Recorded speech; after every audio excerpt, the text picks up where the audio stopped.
What if the person calling 911, tearfully begging for help after a brutal double murder, was the killer all along?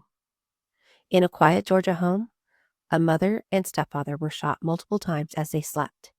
Their 16-year-old daughter claimed an intruder did it. But 5 months later, she turned herself in. This is a shocking and deeply polarizing case of 17-year-old Sarah Grace Patrick, accused of murdering her own parents. Welcome to Walk the Crime, where we dive into the darkest real-life mysteries and criminal cases.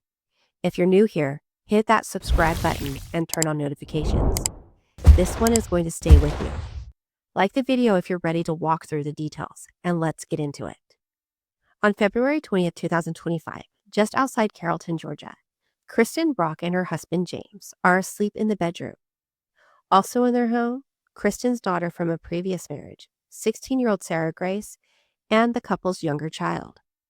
The next morning, the younger child discovers the horrific scene. Both parents shot multiple times.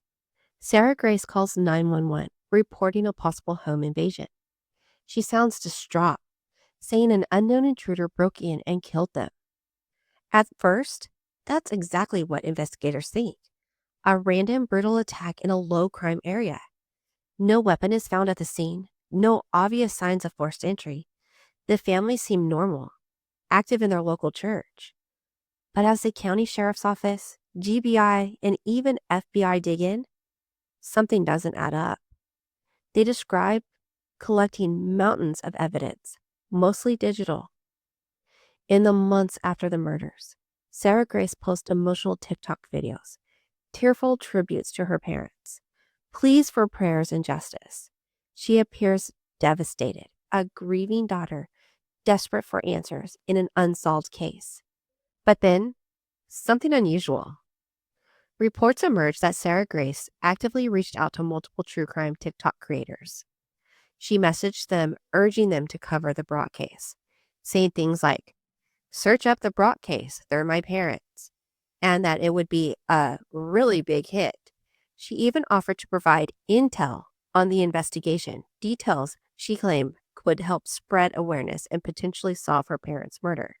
At the time, it seemed like a heartbroken teen trying to enlist the powers of social media to find the intruder who shattered her family. Why wouldn't a victim want more eyes on an unsolved double homicide? But in hindsight, those messages take on a chilling new meaning. July 8th, 2025, after nearly 5 months, Sarah Grace turns herself in. She's charged as an adult with 2 counts of malice murder, 2 counts of felony murder, 2 counts of aggravated assault, and weapons charges. Investigators point to her digital footprint as the key that cracked this case. No murder weapon has been publicly recovered, and her defense insists there's no physical evidence putting the gun in her hand. At the August 2025 bond hearing, emotions explode. Supporters show up in "I Stand With Sarah" shirts. Her pastor testifies she was a regular churchgoer, eager to grow in her faith, and even called from jail for prayer. Family friends describe her as kind, respectful, and bubbly. Her maternal grandfather, Dennis, publicly defends her. It's all speculative. They don't have the gun. But prosecutors argue she's a flight risk and could intimidate witnesses, including her younger sibling, who was home that night and found the bodies. Her bond was denied. Her trial is scheduled to begin on January 5th, just days away. Her defense team tried to postpone the trial, citing incomplete discovery and pending psychological reports, and a change of venue due to massive pretrial publicity, including coverage from Court TV and other outlets. Both have been denied. The judge is pushing for a speedy trial. What was the motive? There's still nothing publicly revealed. No clear reason why a seemingly devoted teen daughter would allegedly do this. The case has torn a family apart, sparked heated online debates, and raised big questions about social media grief, digital evidence, and whether a teenager could commit such a calculated crime. What really happened that night in Carrollton? Was Sarah Grace capable of this, or is the evidence all circumstantial? Remember, she's presumed innocent until proven guilty in court. Let's remember the victims, Kristin and James Brock, and their surviving children.